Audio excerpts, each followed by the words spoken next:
তো বাংলার ইলেকশন তো খুব কাছেই। বাংলার ইলেকশন নিয়ে এটা রাজনৈতিক বলুন বা অরাজনৈতিক বলুন, একটি কবিতা আমি লিখেছি যেটা বাংলার বাস্তব পরিস্থিতিকে তুলে ধরেছে। কবিতাটির নাম দিয়েছি আমি ডুবন্ত বাংলা। ছেড়ে দিয়ে খুন্তি হাতা, বাংলার নারীরা দিয়েছে লাইনে ওই পেতে ভাতা। ছেড়ে দিয়ে পড়াশোনা, বাংলার যুব সমাজ খুঁজছে দুধে সোনা। ছেড়ে দিয়ে কাজকর্ম, মানুষ মেতেছে আজ নিয়ে ধর্ম। ছেড়ে দিয়ে শিল্প চাষাবাদ, কৃষকরা করছে প্রতিবাদ। বাংলায় নেই কোনো চাকরি বা রোজগার, তাই তো বুদ্ধিমান বাঙালি করছে আজ দাবেদার। আজ কোনো নেতা সবুজ বা গেরুয়া, তাই তো সাধারণ মানুষ আজ হয়ে রয়েছে ভেরুয়া। এক সময় এই বাংলা ছিল সোনার, আজ পিছিয়ে বাংলা দেখে শিখেছে বিহার।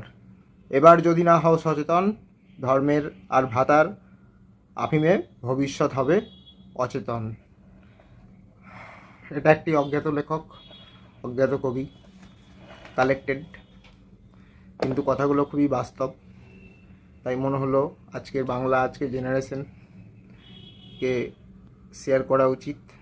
ভোট খুবই কাছে, যাতে তারা নিজের ভোটটা নিজে স্বাধীনভাবে দিতে পারে এবং সঠিক মানুষকে নির্বাচন করতে পারে। ধন্যবাদ।